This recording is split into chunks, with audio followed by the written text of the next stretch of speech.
Hi, and welcome to the Neoprene Playmat. I'm your host, Matt Piak, and this is Spend My Money Mondays, where we take a look at my monthly board game budget and figure out how we're going to spend it best. So without further ado, let's hop into it. All right, so where I left you guys last week was that Untamed Feral Factions was closing out. There were, I think by the time this video posted, there was like 24 hours left, something along those lines, as to whether or not I was asking whether or not I should go in on this, if I should get the expansion. I already have the base box contents, and I was trying to figure out what I should do, if I should move forward with it.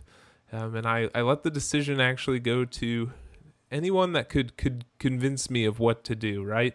And so Chaos Covers Games was active in the comments, and he made the argument that instead of going for the larger box, although it came with a nicer insert to hold all the cards, maybe the best option was to back at the lowest level to just get the 4 different factions. That way I got the squirrels, because if you don't back on Kickstarter, you don't get the squirrels, and just be happy with that. It's not as much off the budget, and I'm still getting some more content for a game I actually like. And so that's exactly what I decided to do.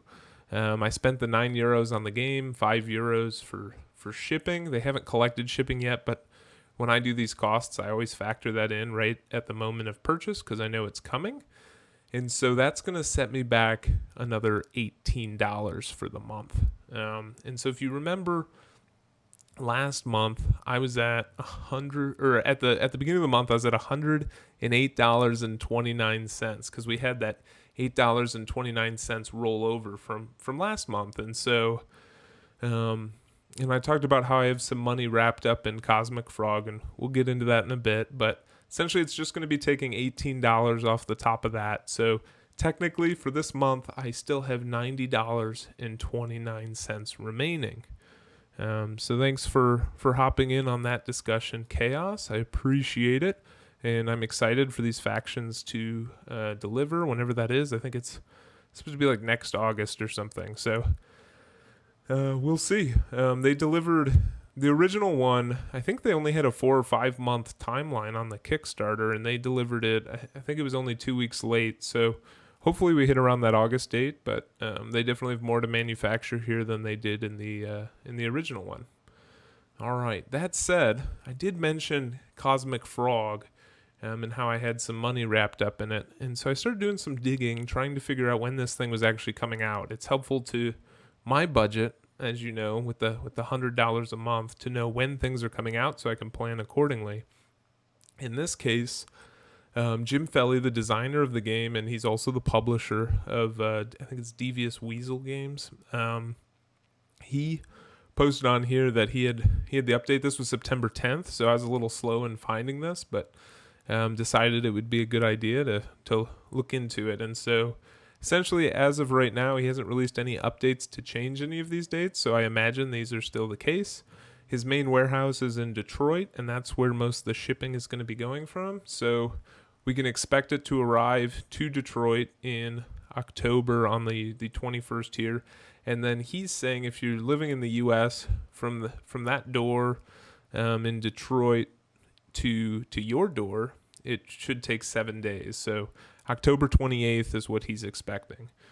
Now for me, I'm trying to figure out when this is going to land at Power to the Meeple, because that is who I'm ordering it from. And so I'm starting to think, yeah, there's the 7 days for all the people that pre-ordered it, but if let's say it does take 7 days to get to Power to the Meeple, so it arrives on the 28th, I don't actually know how much time it's going to take them to process it, to actually get it up on the website from the time that it comes in.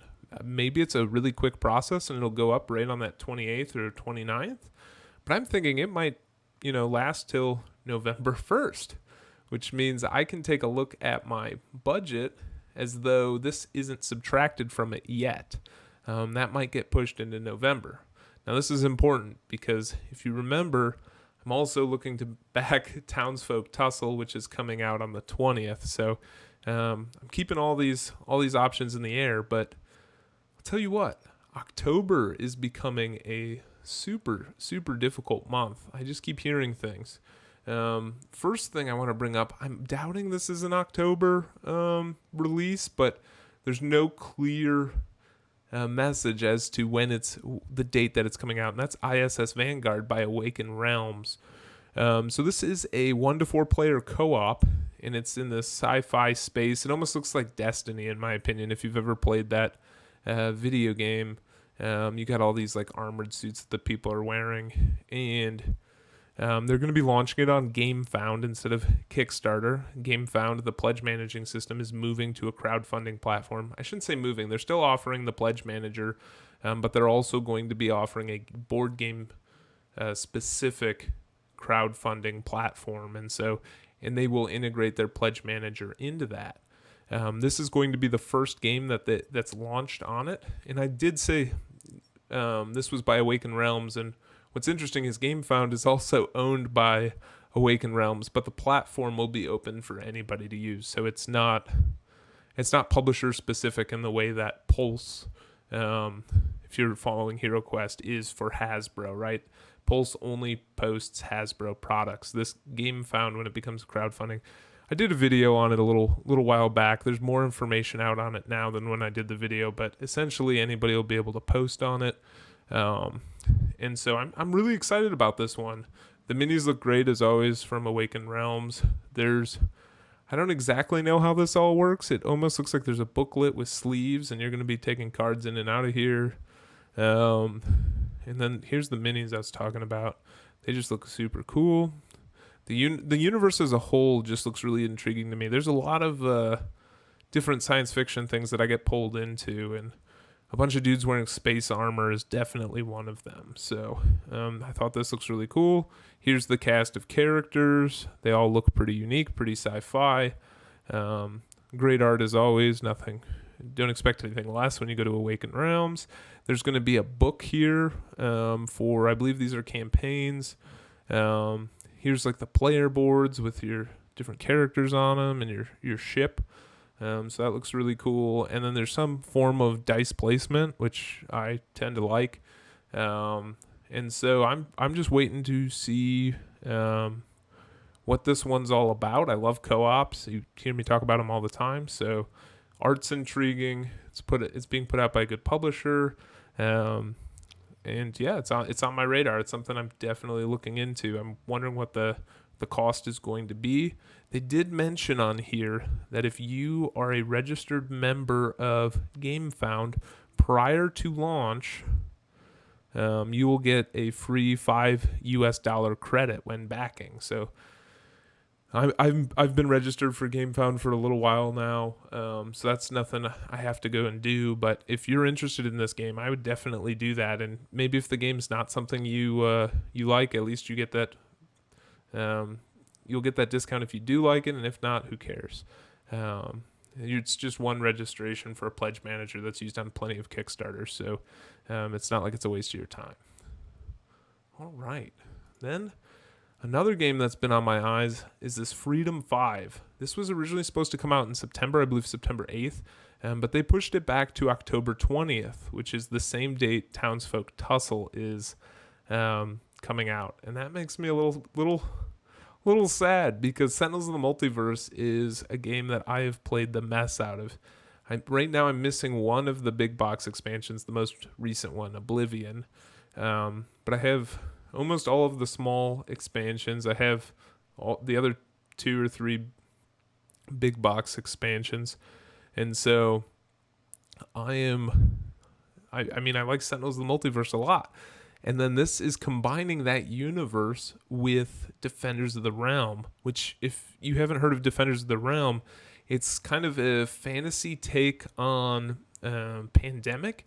You have heroes that go out, and there's different villains that come onto the map, and they move around, and you have to eradicate them, similar to how you eradicate the viruses in Pandemic. It's not like a straight up reskin or anything. There's different mechanics, but it definitely is inspired by that. I've never played Defenders of the Realm, but I've heard such great things, and it's, for whatever reason, somewhat difficult to pick up. I know it's been out of print for a while, and they did a newer, more complicated one. The name is evading me right now. It's Defenders of something or other, and it's a more of a post-apocalyptic game rather than a fantasy game. But this is going to take the same designer of Defender of the Realm, Richard Launius, as well as I believe the Sadlers, Adam Sadler and Brady Sadler, are also working on it, and they are publishing this as part of a Dice Tower Essentials line, in conjunction with Greater Than Games, the ones that own the rights to the IP of Sentinels of the Multiverse, and as well as Arcane Wonders, who is responsible for publishing the Dice Tower Essentials. And Dice Tower Essentials are pretty much games that the Dice Tower is pushing to come out, and they brand them that because they're a game that's approved by them. So there's a lot of big names in this.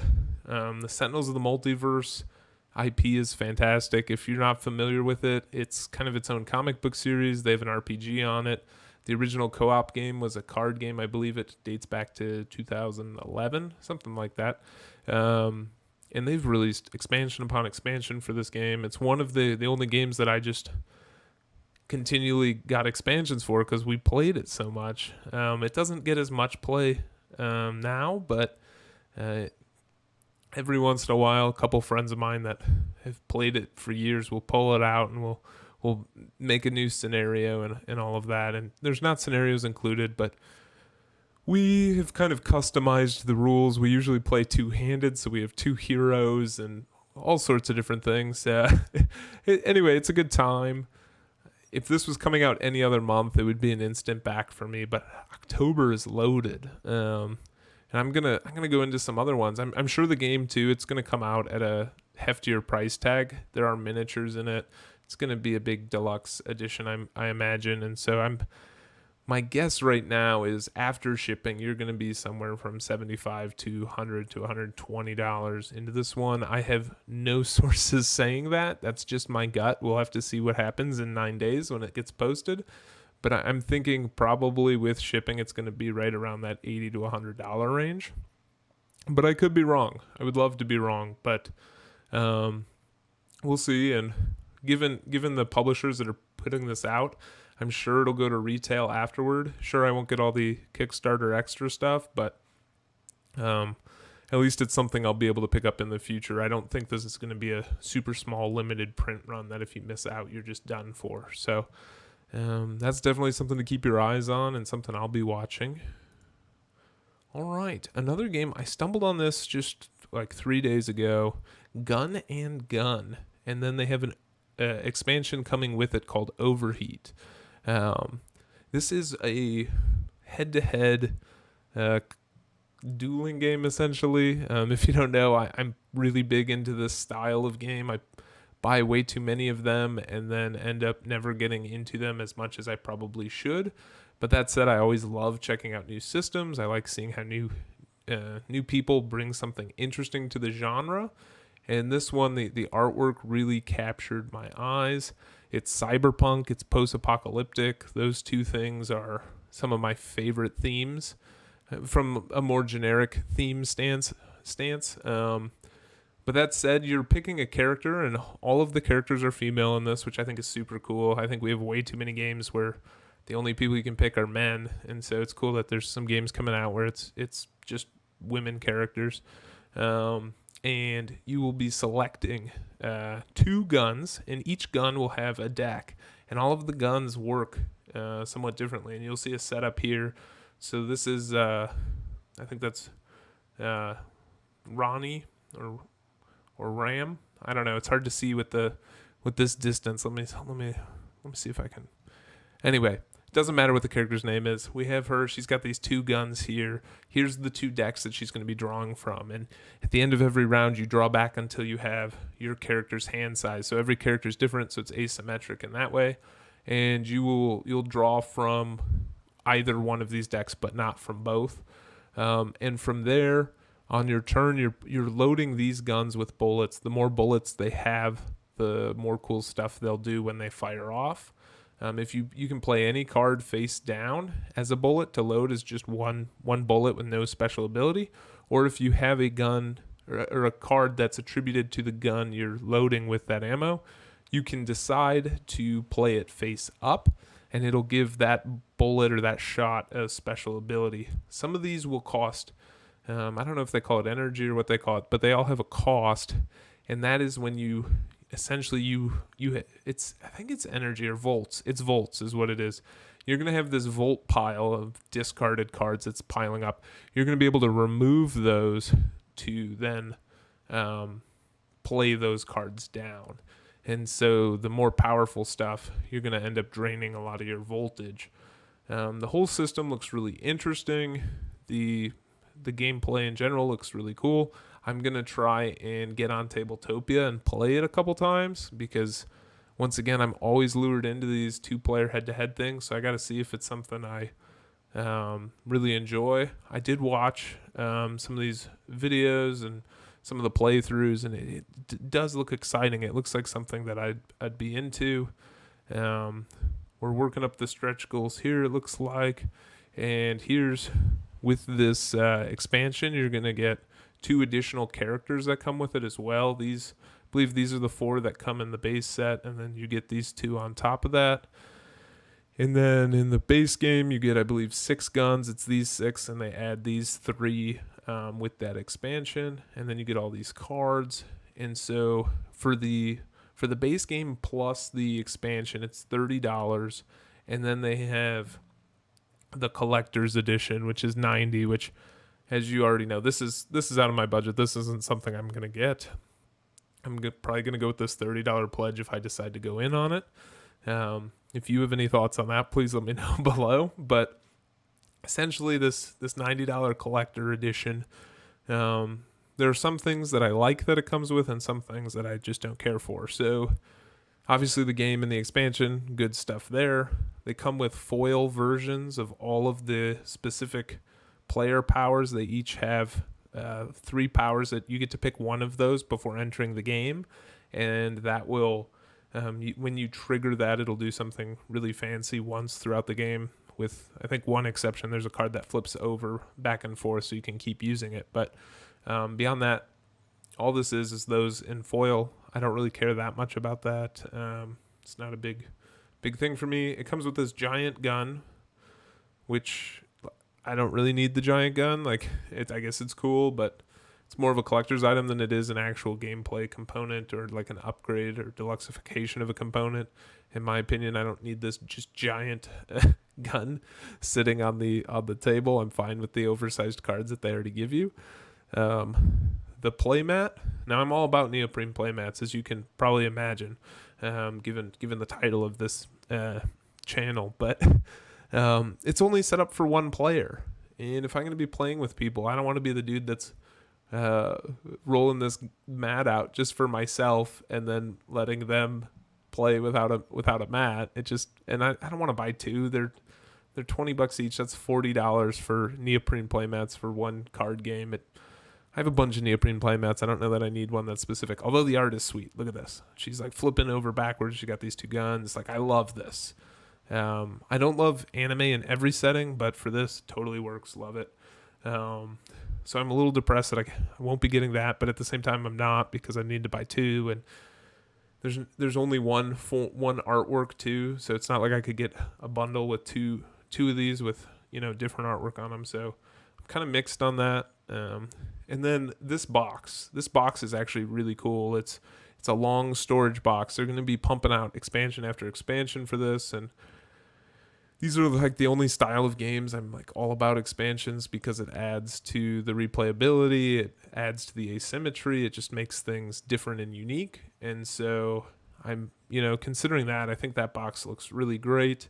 It's $20, which does seem like a lot, but these large, mostly empty boxes are actually really hard to ship. They require a lot of different packing materials and things so that they don't dent. Most games come with enough components to keep kind of their rigidity, especially with the insert and things. And so when you're shipping a large box like this, and just the size matters too, but that's where that cost is coming. And so if we're looking at $30 plus the 20 plus whatever shipping is. I mean, we're probably at $60 there, so I probably won't get that box, even though that box looks awesome. I mean, look at that giant gun she's got on her back there, really cool. But so this is one I'm definitely considering at $30. I think the shipping's like $10 or something. So let me see if I can find it really quick. Where is the shipping? I don't know if it's posted, because I don't remember seeing it now that oh, here it is. Here it is. So if you get the $30, it's $10. So yeah, we're looking at $40. Definitely looks intriguing. If you want to play Gun and Gun with me on Tabletopia, let me know. I'd love to hop on and get a game of it. I'm going to be reading the rules here shortly, so just let me know and maybe we can schedule time. I definitely want to try that out. We've got, how much time do we have? Sorry if I'm scrolling way too much. I've got to find the information. All right, so it's 10 days to go. And I'm recording this on Sunday night, so in the next week, if you want to play, let me know, and we'll set something up. All right. And then on to the next game. This one totally came from out of nowhere. There's a new channel out called Thinker Themer. It's a couple, and they both play games a little bit differently. One is the thinker. She likes mechanics a lot and really dives into how the game functions from that mechanical standpoint. And then her partner, she essentially is the theme goer. She's the one that is always looking for a really good theme. And all that said, the thinker puts out a Kickstarter diary, and she brought this game up, Unforgiven. I hadn't heard about it at all. It's about the Lincoln assassination trial. It's asymmetrical 2-player game. I think it's asymmetrical. Maybe I'm wrong.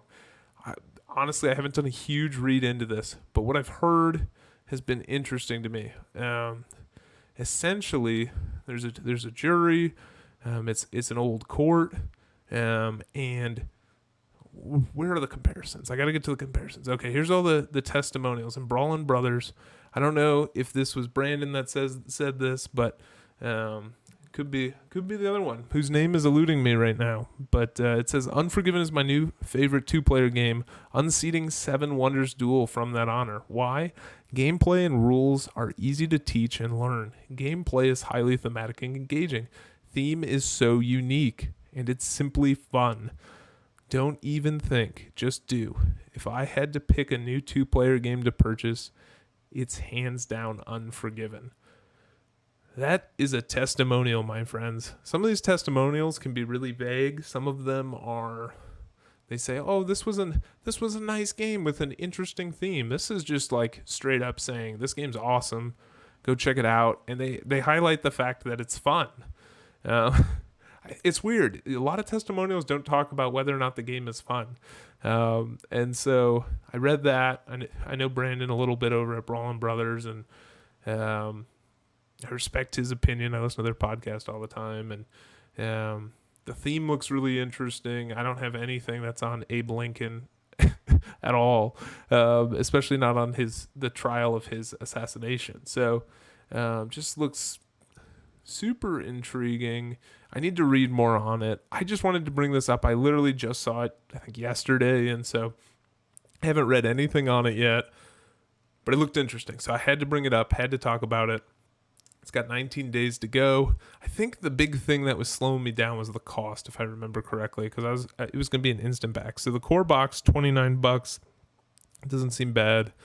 The collector's edition is $44. So you're starting to get into that territory. When it's a 2-player only game, usually this is probably the price point that I want to stick to, unless it's, I don't know. I say that now, but I play most of my games 2 players, so I guess it really doesn't matter if it's a 2-player only game or expandable to more, especially in these times. If I can get one person to the table with me, that's great. So now me saying all of that isn't to say it's not worth this. It's just my budget's very limited, and it's hard to decide exactly what I want to do and when I want to do it. So all that said, I've got a lot on my mind. A lot's coming out in October, and I wanted to take a moment here. Let me switch screens for us here.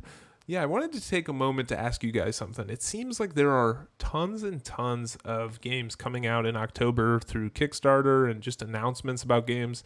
And I'm imagining that's because of the Essen Spiel that usually goes on. And if you're not familiar with Essen, Essen Spiel, it's a convention in Germany, and it's the world's largest board game convention. It's larger than Gen Con. And it's a pretty big deal. Germans take their board games very seriously, and so usually that's this time of year. Unfortunately, with everything going on, you've heard this story a million times. They had to cancel the convention. They are doing something online, and there's a lot of these games are going to be shown.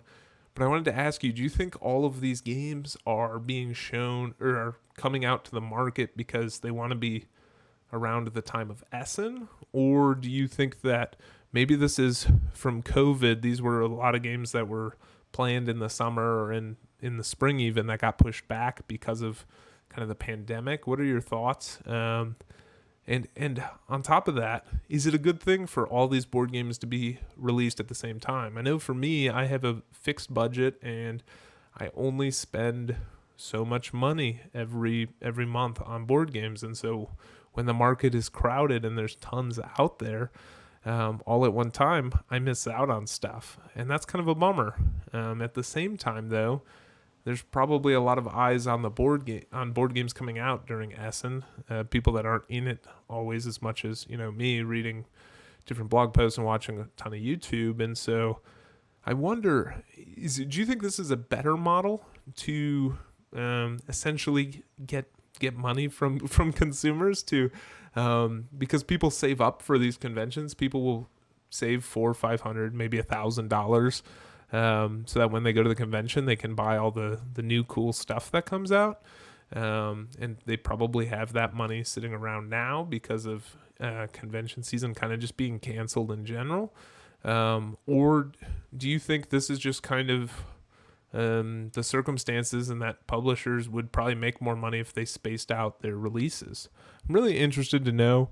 Let me know in the comments below. Otherwise, this has been the Neoprene Playmat, and thanks for joining.